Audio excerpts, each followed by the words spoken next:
Hey, today we're going to be taking our roosters from the chicken coop to our freezer in our house. We're going to show you how we do the process, so let's get started. Howdy, and welcome to the Bar SC Ranch, where you will experience our journey of running a family business, caring for animals, and doing life together. Subscribe now and be inspired here at the Bar SC. All right, well here we are at our chicken processing plant.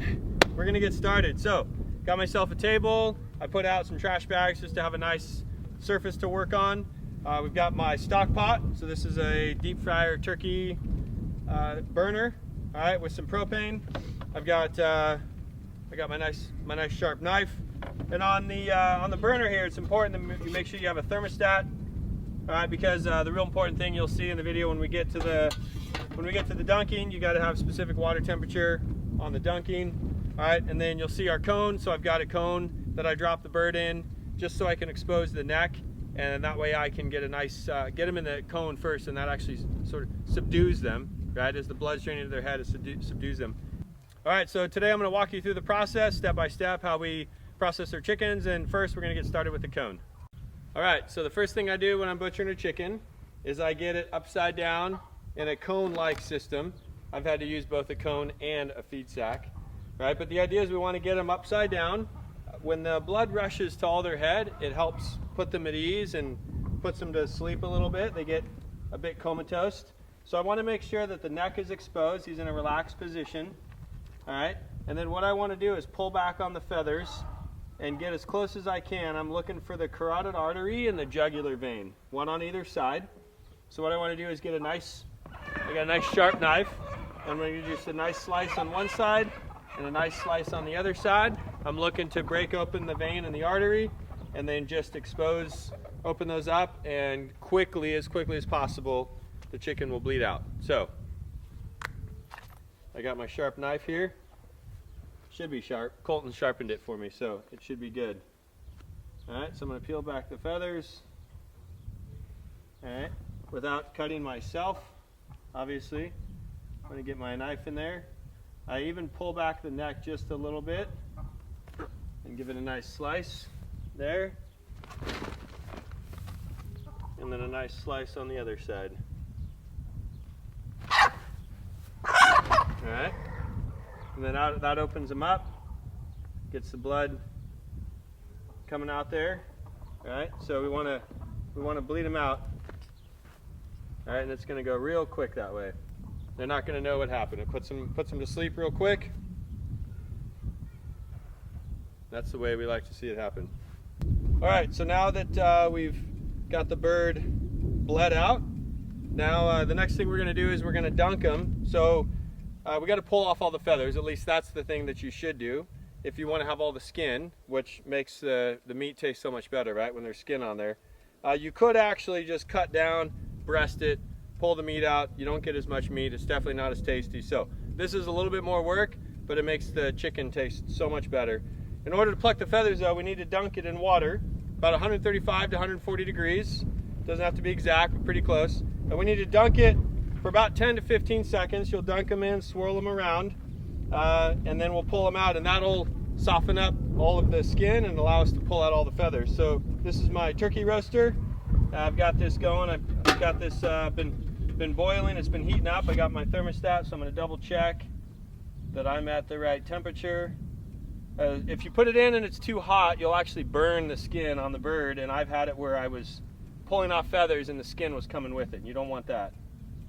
So this is already, this is more like 145, which is okay, but I'm not gonna leave it in as long. So we're gonna go ahead and give her a dunk. Take the feet, you need to push it in and swirl it around. You want to make sure that you get water in all the crevices. So I'll even spread the legs, because you want to make sure you get all the feathers. Those little pin feathers are terrible. If you haven't gotten those soaked, the pin feathers will not come out. All right, so I'm going to dunk it around a little bit. All right, that seemed pretty good. We're going to lay them up on the table. So I got a nice table here that I could work on. All right, and then I want to see if this worked. Look at that, the feathers should be coming right out. So there you go. That was a good dunk. It was the right temperature. It was the right amount of time. You want those feathers just to come off real nice like that. You shouldn't have to work too hard for those.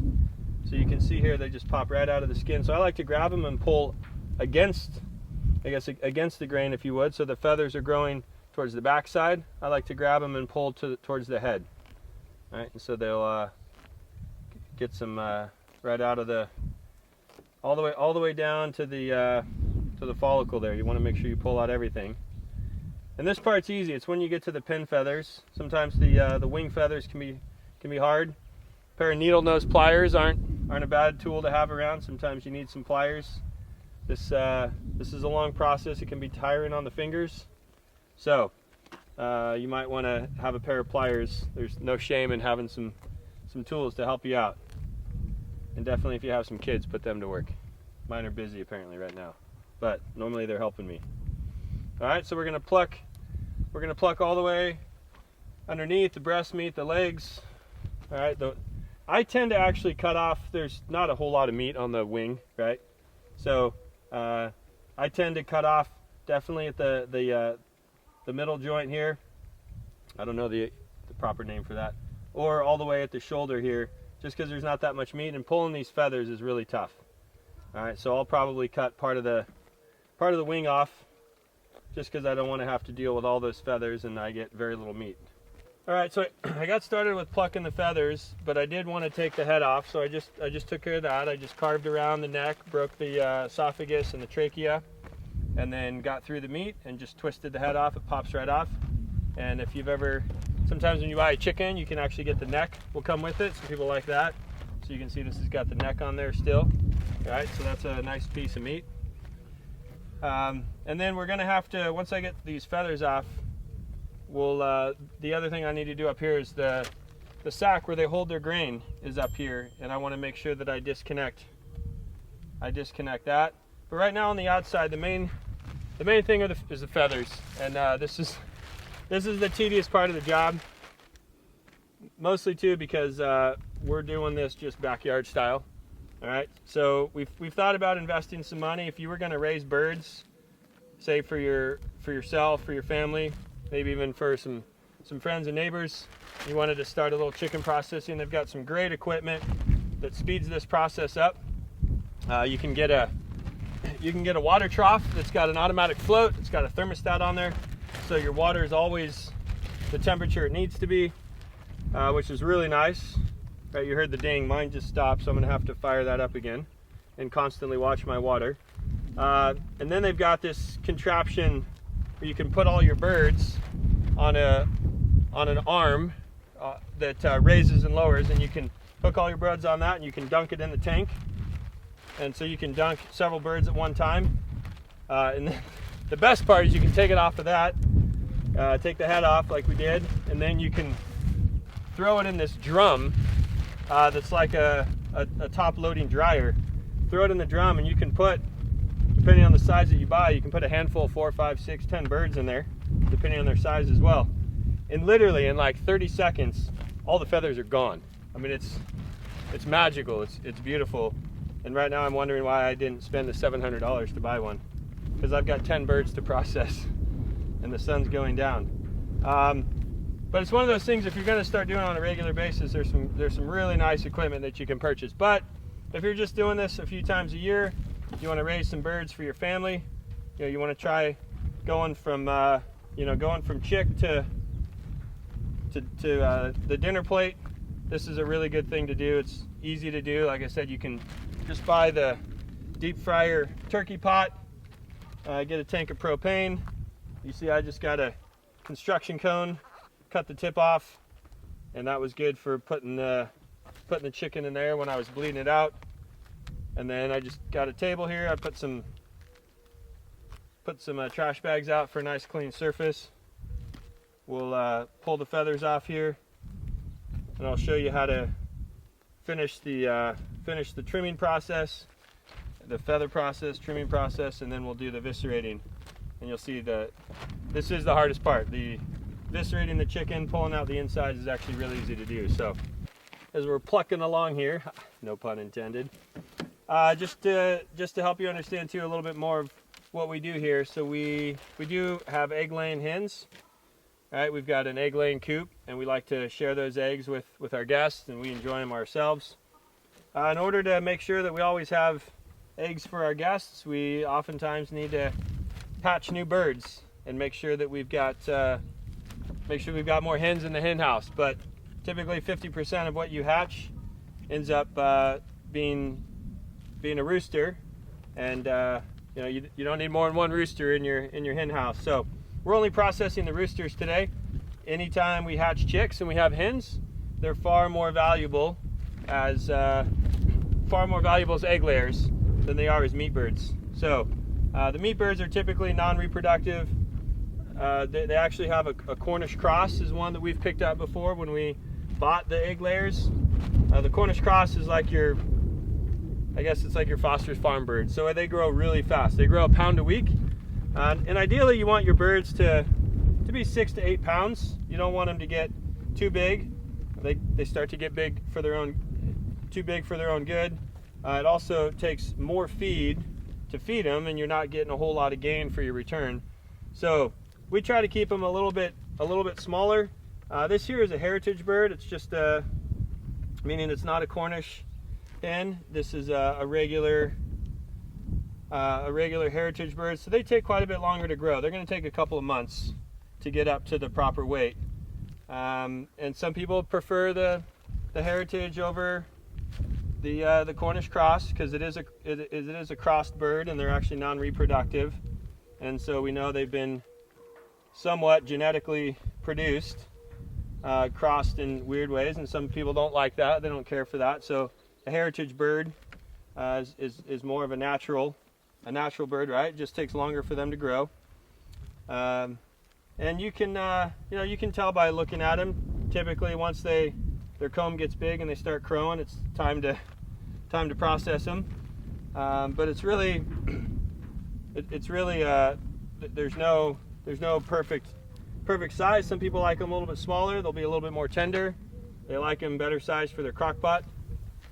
This one here is a little bit smaller than some of the other ones we're going to be processing today, but we also would rather just get all of the equipment out at one time and process them at once rather than multiple times. So I'm going to go ahead and score around the joint. I told you that pulling these wing feathers are a lot of work, and there's really not a whole lot of food on these. So I'm just going to score around. I need to break the tendons that connect at the joint, but otherwise, once I get that scored, I can twist. Just twist a 360 degree all the way around. You might need to break it one more time, but that's it right there. So you just find the joint, score around it, get the tissue, cut through the tissue, loosen the tendons, and then twist and pull. Grab, twist, and pull. That's the magic. Sometimes I reverse, so I'll pull back on the joint just to help expose. So there it is. I guess, oh look. So this could be fun. So you could put these in salt, and if you wanted a little deal for your hat, right? You could salt that down. It's kind of a fun little deal too. You could keep that and make a little something fun out of it. Sometimes we keep the feathers and put them in our hats. Okay, I'll do the same on the leg. So I'm looking for I'm just going to call it the knee joint. So same thing, we're going to just score around. I'm going to bend it. I know it's a hinge joint. I know that from human anatomy. All right. Cut through there. The back tendon, it's like the Achilles tendon, is really, really tough. So that's the hard one. You gotta cut through that one there. All right. So we got the feet off. All right. Next step. So we got all the limbs off. So the last thing we want to do is open it up and viscerate. All right. So we need to pull the insides out. So what you want to go is right at the base of the breastbone. All I want to do is take my knife and I want to just open up. So I do a score. I'll even grab the fat and pull it towards me, right? Because I don't want to cut any of the insides, any of the intestines, the poop sacs. I don't want to cut any of that, right? So I just want to open up just the outer layer, just enough so I can get my hand in there and break up the membrane. So once I'm inside, I know I'm using the tip of my knife, but I still try not to, I don't want to lead with the tip of my knife. I always try to lead with the lead it flat side down. I don't want to lead with the tip, I just want to lead with the underside and just continue to score. I'm looking to separate the membrane here and get to the insides there.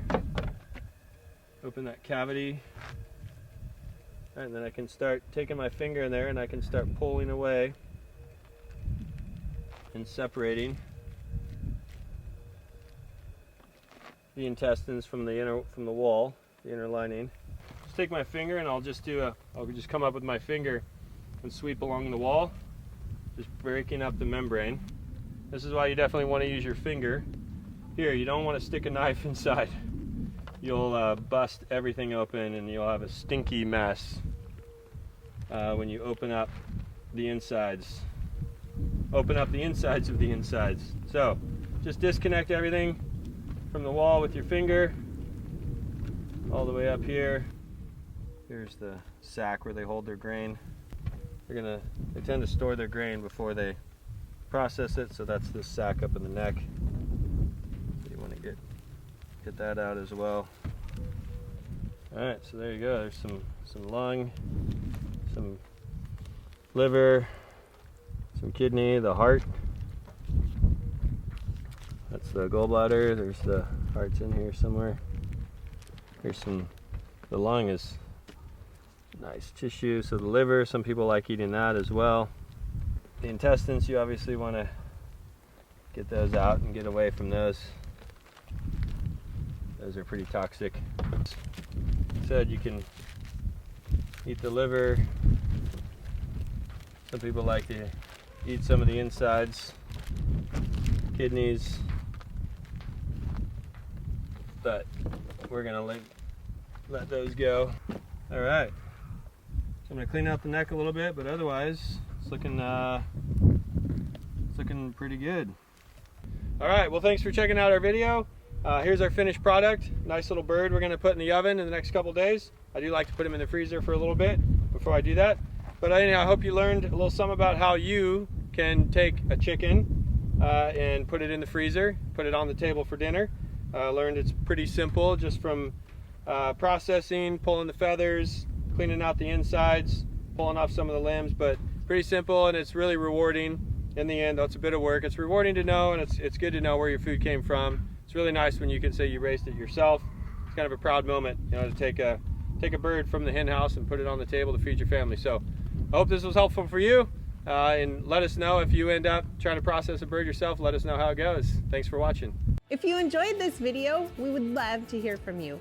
Like and subscribe, and leave us a comment on what you'd like to see in future episodes. We'll see you back at the ranch.